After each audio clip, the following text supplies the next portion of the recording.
a national progressive strategy for ballot measures rooted in building state-based power.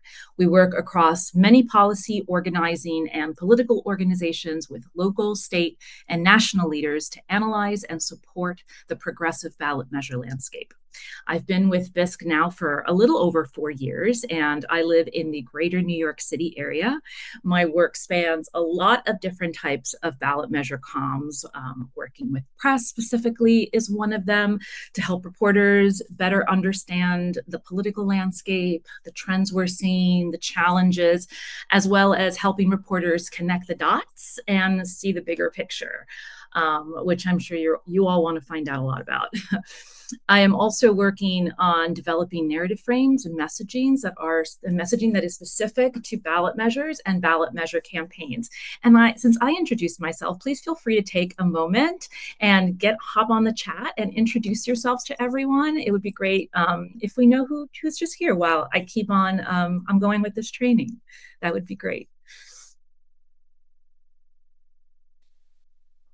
Okay, so in this earned communications training, we are going to learn all about the state of news and media right now, how to reach out to the press effectively, how to engage them successfully, how to pitch an op-ed, the do's and don'ts of pitching, what makes reporters want to open their emails. We're going to learn about optimizing our content for search engines because, yes, that is how many reporters will find you. And importantly, we're going to spend a little time discussing what stories you should be pitching to press and who the storytellers are and how to prep those storytellers for the press. And we're also going to spend some time at the end of today's session for Q&A. So hoping to make some time for that. We don't have that much time today, and I have a ton of guidance to share with you. So I'm going to try to share as much as I can with the time that we have. So next slide here is the state of the newsroom. I wanted to start today with a bit of a 10,000-foot view of the current media landscape we're operating under. Newsrooms look very, very different today than they did even in 2020 and in 2016. Newsrooms are getting smaller. Reporters are unfortunately getting laid off. Op-ed departments are either shutting down or consolidating, and there are fewer and fewer reporters that are covering domestic or demographic-focused beats. The decline in local and regional newspapers have also pushed online native outlets to the forefront, and we have noticed a huge capacity gap that is currently happening in these newsrooms. And there are more reporters in need of organizations like ours, not only just providing information and quotes, which are more the traditional way that we communicate and have relationships with reporters, but also providing so much more background research for them, so much more fact checking that used to be done by the reporter or an assistant reporter or somebody in the newsroom. And while that is harder for us, it also presents a huge opportunity for us, for campaigns and organizations looking to receive earned media. But we have to be aware that a lot of the old PR rules don't apply now. So we need to be currently very adaptive and create these new strategies to meet the moment we're in and reach those reporters effectively. So next slide, which is not sliding for me. Oh no, trying to get pitching press. There we are. So I've spent a lot of time with reporters over the years, and I've heard some pretty consistent feedback on what works for them and the type of pitching that they actually respond to. And one reporter I heard speak said it best and summed it up so well. And it seems so obvious, but he said, "Tell me something I don't know. Help me to understand a community better." And I thought that was just, it felt very real. And it felt like, you know what, I get this question asked a lot. So helping to understand a community better is something that they can't just Google. And so sometimes We get very hung up when we are delivering the facts or the importance of our announcements and our pitches and our press releases. And while that can, of course, be very effective in a pitch, what they often seek and can be much harder to find is that context and complexity presented in an understandable way by you, by your storyteller, whomever is speaking to that reporter. And we'll get into storytellers a little later in this training. Another very important thing to include in your pitch and to support reporters is to share data or data sets or research. A lot of times those all go hand in hand. Research or data that tell a story of what matters, of why it matters to you and your community. And it is our responsibility to apply the context of that data that we're sharing. So we're not just supplying data that they have to then connect the dots on and figure out what it actually means. No, we need to lay it out for them in a way that supports your pitch.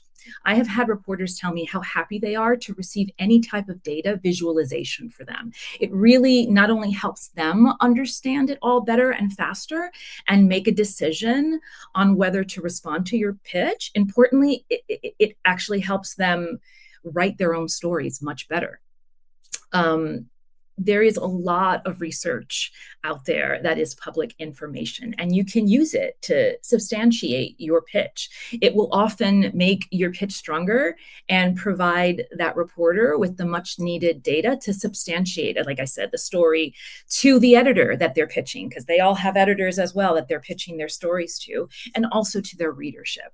So as a concrete example of this, as a comms person at BISC, we provide our program team's voter attitude research that we have developed. We provide that to our partners, and they are very free to share that information in their pitches to reporters to help them substantiate their own pitches. So while we think, oh, I may not have the right research or we don't have the right data sets, use supporting data that is available and is Googleable, and have it support you. You can always reference them and give them the credit they deserve. But if it is research and data that supports your argument, you are free to use that in your pitches. Something else that's really important to reporters are trends. Trends is something that they are many times trying to wrap their heads around, especially in the democracy space. And it's another key area that reporters love to stay informed on. I'll use the example of ballot measures here. So reporters are often trying to find patterns on certain subjects like economic or reproductive justice measures. They want to know, for example, like what years certain legislation passed and why we have seen double the amount of a certain type of legislation in a pattern of over 4 years, for example.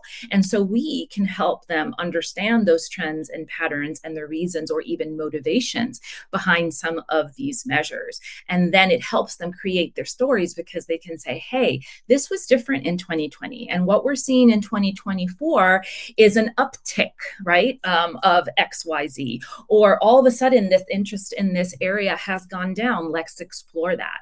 It is a reporter's job to explore why this is happening in our world and in our communities. So the more you can help them connect those dots, the better your pitch will be, and the more likely they will want to grab onto that story.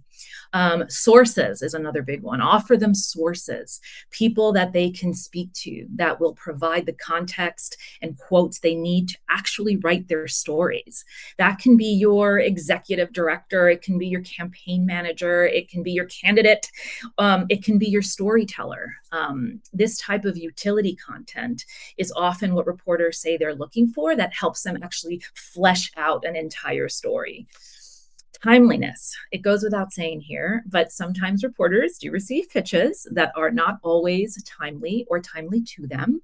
If the news cycle is crackling with Kamala just announcing her run for office, then you might want to hold your pitch a couple of days. Although I must say that this 24-hour news cycle has been getting more and more challenging. So I really have to say that you just have to use your best judgment on, oh, maybe I need to hold this piece until tomorrow. Don't wait too long, but just try to, try to understand the timing a little bit better. If the news cycle is only pushing out one news story, I would hold it to the next day. So just try to be aware of timing around your releases and around your pitching to press. Newsjacking. Newsjacking is one of my favorite strategies. Newsjacking, in a nutshell, is a hijacking, for lack of a better word, of the news cycle and inserting your news into it. It's about taking the news that's already hitting the news cycle and adding your story into it to bring your campaign or candidate attention. As an example of this, when Roe was overturned, I put out a press release that mentioned all of the upcoming abortion rights ballot measures that were trying to qualify for the ballot or that were in early phase of development in states. And that garnered a ton of attention from reporters as an emerging tool that more states could use to codify reproductive rights into their state constitutions. And we received so many inquiries from reporters right after that, trying to understand the landscape now better and wanting to know what states were in play, trying to codify abortion rights in their states. So that is an example of something that was hitting the news cycle actively and with purpose, right? It was devastating news, but we came in with actually a solutions-based approach, not that codifying states' rights individually is a solution, but it is a tool for advancing reproductive rights when Roe was overturned. So we made sure that the reporters knew about that. And lastly, here in this section is choose your frame wisely. It is very important to choose your story or narrative frames wisely. For example, tell the story of elections and democracy through a focus on the people who are impacted on the ground. Whenever there's a suppressive voting bill passed by state legislature, we really want to try to zoom in on the types of people that are going to be the most impacted by that policy passing. Can we talk to them? Can we paint the picture of what it's going to look like for them? Leaning into giving a voice to communities that aren't often represented in political reporting is a really big part of the work we all need to do. And it is something that makes reporters' jobs easier when we are able to provide that type of information. Okay, let's go to next slides. Do's and don'ts. All right. Some of my favorite, we'll get through these pretty quickly, but keep a small press list, then grow it as you get more hits. If this is the first time you're pulling a press list, if you don't have too much PR support, I would really start by choosing 5 top tier outlets, 5 niche progressive media outlets like the 19th or Mother Jones, right? Those are more like niche progressive media platforms, 5 of those, and then 5 of like state-based press that will really help move a voter or will really help bring attention to your campaign or a candidate. Start small, really know your reporters, because if you have a list that's too big, you're starting to send non-customized pitches, and that's when we get into trouble and reporters start tuning out. The other do is know their beats. It's really great when you're signed up to their Substack or you're following them on Twitter and you say, hey, I saw you write this. Love the article. Hey, here's the next thing that I think is going to be coming up in the news that you might want to know about. Hey, my organization or campaign just is happening to be working on this. They love that. It's a conversation. It's not a straight pitch. We're in dialogue with each other. I'm reading something that you wrote that is of interest to you. So that is really the best way to start cultivating those relationships. And even in campaigns, when you really don't have that much time to cultivate relationships, it's still important to make that personal touch that, hey, I'm not just sending out this pitch in the dark. Like, I know who you are. I know what you're writing about. I know what makes you get up in the morning. And that actually has a lot of value for them and for you ultimately. It's great to share even a contradictory opinion on something that they wrote, offer them a different perspective. Reporters are very used to that. And if you do it in a gentle but assertive way, I have had a lot of success in people saying, oh, tell me something I don't know, right? Similar to what we were talking about before. Like, I didn't know about this. Tell me, I want to know the opposite view. I only heard this side. And that presents an opportunity for you to gently offer your side or your argument and say, hey, we might be missing something here by not talking about this. And that becomes an opening for you. Work out your subject line in your email pitch. Do not bury the lead. Make sure you put pitch in the subject line. I have had so many reporters say, don't try to trick me into opening your email. Tell me it's a pitch, but make it succinct, make it worth my while. I often write, I will write pitch, and then something like, hey, want to know why abortion ballot measures are trending across the country? Something that will give them the drive to actually click that email open, right? Lastly, and importantly, here in these do's and don'ts are responses to problems are newsworthy. If you see something in the news cycle right now that your campaign, your candidate, your organization can respond to with a solution, that's really newsworthy. And I think we are very much caught in a negative news cycle consistently. Reporters get caught in that too. And when you present solutions, we call it solutions-based journalism, it can be very appealing because it brings you out of always talking about the negative and not knowing how to address it, and brings you towards solutions that can actually help actually motivate the electorate. And that is something a lot of democracy and elections beat reporters are interested in. All right, next slide here. Solutions journalism, a little bit more on that I just touched on. So solutions journalism is journalism focused on advancing reporting about how people are trying to solve problems and what we can learn from their successes and failures. There's also a growing body of research on how readers, also voters, respond to stories about solutions. So even news avoiders surveyed recently by the Reuters Institute were more likely to say they are interested in positive or solutions-based journalism and less interested in like the big stories of the day that they're getting over and over and again. And we have seen that research proves that offering audiences solutions gives them both a reason to engage in collective action and hope that it will actually work. And beyond kindling renewed faith in a solvability of social issues, solutions journalism creates audiences who are just better informed and more willing to discuss issues with their community. And that's what we want for voters. That's what we're driving them to do when we are pitching to reporters. Across the world, more than 30% of the population admits to actively avoiding news. The two major causes of news avoidance are psychophysical, numbing, the phenomenon that makes it difficult to feel that large-scale suffering in different places is real, and compassion fatigue, the idea that the more suffering we are exposed to, the harder it is to feel its impact.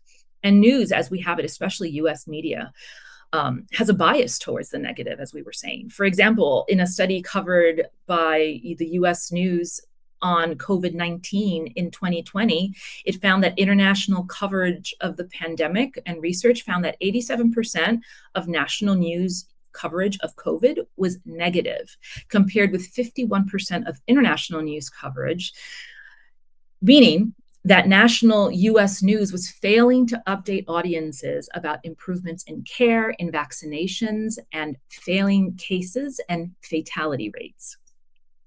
That relentless negative coverage had a significant impact on how audiences engage with media. And in another global study of news audiences from Reuters Digital News, they reported that 1/3 of respondents said they often or sometimes avoid the news because it has a negative impact on their mood. But solutions journalism is different from that problem-centric reporting that leads to these forms of emotional burnout. So beyond the beneficial effects, this approach has wider ripple effects, providing that it can be a driver for social change. And that is where we come in, right? Now we, in this Zoom room or crowdcast Zoom room, do not write the news, but we do have a responsibility to what we pitch. And the lens from which we pitch is key and important. And we have a responsibility as communicators to sound the alarm when needed, but to also provide solutions and access to sources who can speak to those solutions whenever possible. And reporters like solutions-based pitches, an antidote pitch, if you will, that lays out what is at stake and provides the solutions for it. And this is also a great opportunity for an op-ed, which we'll get into in a little bit. Okay, let's go to our next slide. Okay. You should be clear about the strategy for these efforts. Your pitching strategy. Does it include your intended audience? These are some of the questions you should ask yourself. Will it help you reach a goal? Coverage to share with your base, to demonstrate support of thought leaders, to create opportunities for others to join your campaign. While we still have to garner stories in more traditional media outlets like, local TV and newspapers, we now have many more accessible outlets where we can get our message out there. We don't only need to rely on the biggest outlets anymore. And we like to call this a race, equity, and power choice, where the outlets we choose to prioritize, to pursue, are reflective of our communications values and who we are centering in the work. So we need to keep that lens of that race, equity, power lens in mind, so that we are conscientious of those decisions of what outlets we're actually reaching out to and what kind of reporters we're seeking. Some ways to do this is that are alternatives to the traditional just pitching straight to top press would be placing op-eds and letters to the editor in local community-based outlets and in language media, church newsletters, community and local newspapers. We can, of course, include top-tier press like New York Times, Washington Post, but who they are targeting and why. Do you know their beat? Is it something they'd be interested in learning about? If we're targeting the top tier, we need to be super honed in, drilled down to specific reporters that are super aligned with your message. With progressive niche media outlets like the 19th, Mother Jones, Sludge, Democracy Docket, and others, those are very well positioned to go more in depth on progressive issues like abortion rights and bodily autonomy, as an example.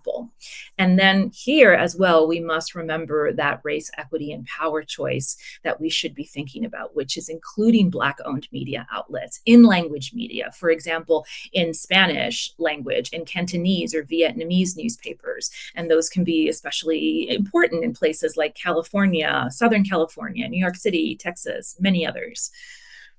So just keep those in mind as we start to think about pitching press. It's important to know where your voters are and where your community is that you may want to reach to be able to make sure that you're placing important content in those areas.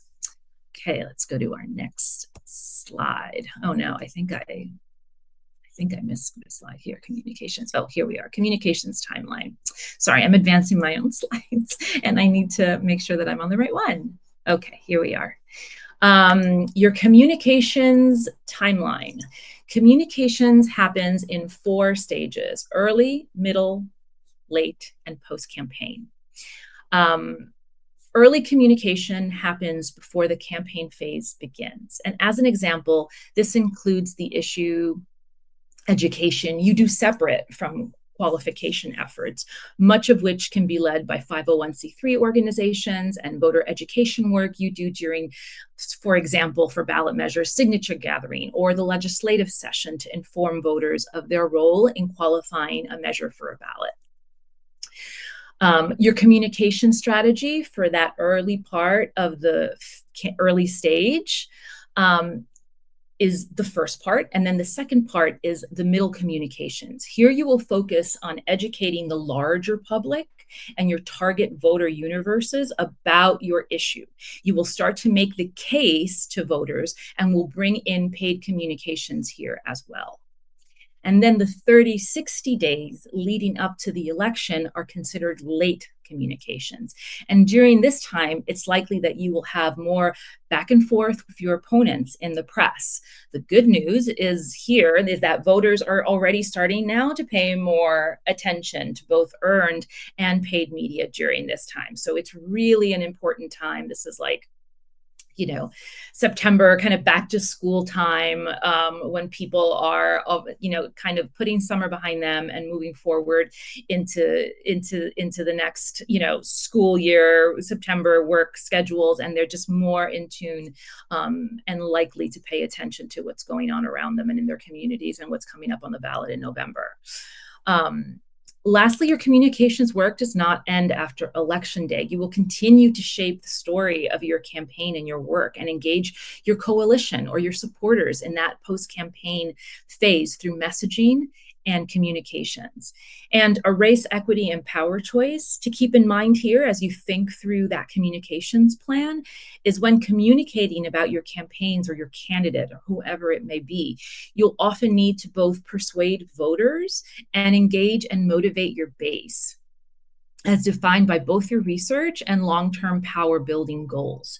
It's important to be intentional about hiring communications consultants and communication staff that understand the content and delivery systems that will resonate with the communities you are looking to reach, particularly those communities who are underrepresented. And when developing and delivering messages, the message will be more effective if you make sure to engage people in decision-making who are authentic to your audience. Okay. Next is middle communications. Okay, middle communications. Okay, at this point, there is a middle communication stage. And the goal here is to have voters hearing about your campaigns and how it impacts them and their communities. For a lot of voters, this will be the first time many are hearing about your campaign. You want to focus your communications in this phase on shoring up your base. This is your chance to get to them first. Who we choose to communicate with during this period and how is informed by your campaign research and how you're defining your win. So part of that earned communication would be an ongoing plan to engage and educate reporters and newspaper editorial boards on your issues and campaigns. And one way to do that is to have media roundtables on certain issues and invite experts and campaign folks to speak to reporters. Usually reporters love this because when you're able to put together, perhaps in partnership with other organizations, or even on your own, if there is an issue big enough that you can bring in other organizations and coalition leaders. It makes it really easy for reporters it's like a one-stop shop for them at this roundtable to access the experts, the thought leaders, the campaign managers, the storytellers, the people on the ground doing the work, community leaders who are trained in working with the media. It's a one-stop shop for them. They can get all the information they need, can do follow-up as needed, and then they have what they need to write a story. A strong group of representative spokespeople who are trained to share their compelling stories and articulate the campaign's importance is also super important. You want to think about targeted earned communication events like press conferences and rallies, and highlighting storytellers who will be impacted by the policy you are fighting for or against. And you can even consider creating themes each week based on holidays, events, target audiences, those impacted, and hold events and deliver communication around those themes. So for example, if it's September, like we just talked about, maybe it's back to school, and there is a theme that you can latch onto there, or Newsjack. If you are moving a revenue measure to benefit education, for instance, it's helpful to tap into what people are experiencing in their daily lives and then loop your message into it. Strategic releases of research, polling results work particularly well if you have some to share on a demographic area or demographic research to drum up interest can help reporters and demonstrate that your position that you're taking is backed by data. And engagement with mainstream entertainment and pop culture, right? Sports, movies, pop stars that help to lift up your narrative. There's a ton of meme culture. There's a ton, we're seeing Kamala's campaign used that to great effect these days. There's something there in terms of also cultural organizing and cultural events that can really bring together a community in a very, very different way and a much more enjoyable way for many. All of this to say that at the same time, you should remain nimble because there is a lot that you can't control during this time and in this environment that you're operating under. And that could either serve you as an opportunity and it can also serve you as a liability for your campaign. So you often need to take a step back to think through those strategic decisions that you're making or on when to add your voice and when to actually withhold your voice to just take in the media environment you're in and make the right choice. So always make sure before jumping in that you're thinking it through strategically and that you're consulting with others in your campaign and in your coalition to make sure that it's the right step for folks to be taking forward. Okay, let's go to late communications. Late communications, you're going to want to stay on the offense. So as you head into those last days of the campaign, it would be considered late communications. And at this point, voters and the press are paying way more attention. During this phase, your challenge is usually less about trying to get attention to the campaign and more about staying on that offense and making sure your message is delivered to the right people in the right way from the right people. You are being proactive in your communication.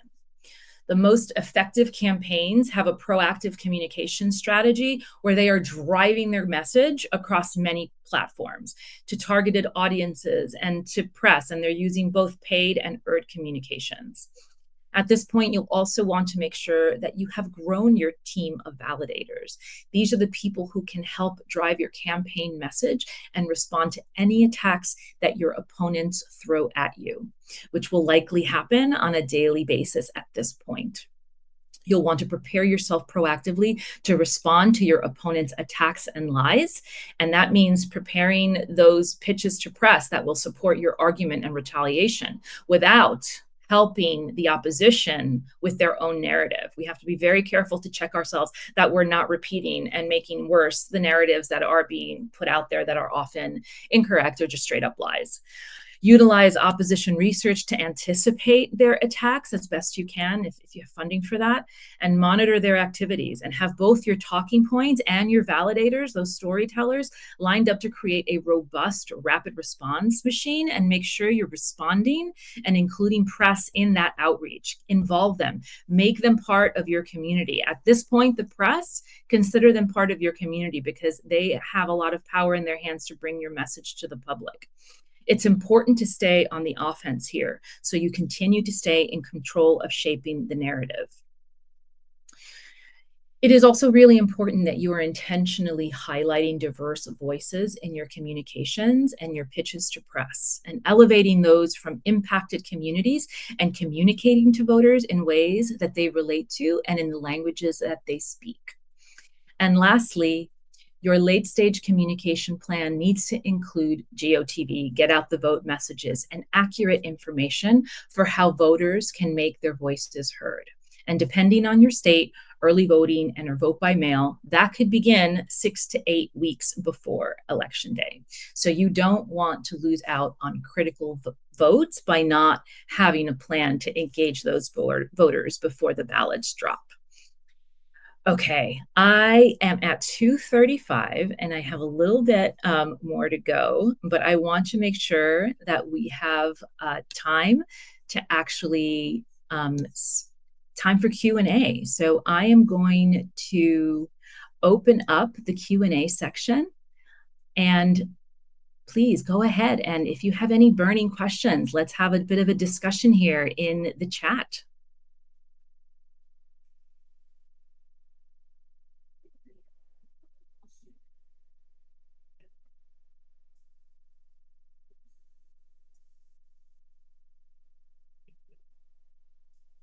Yes, thank you. That Q&A button is on the right.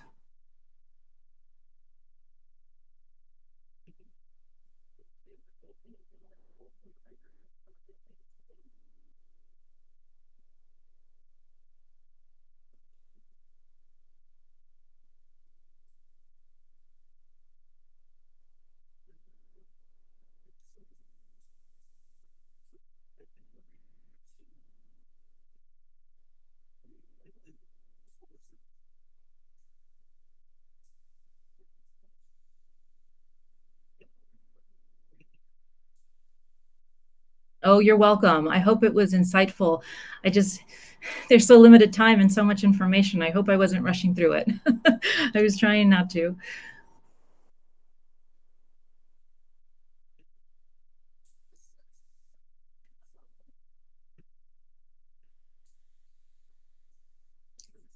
We have a few questions here. Any suggestions on how to identify and secure campaign validators?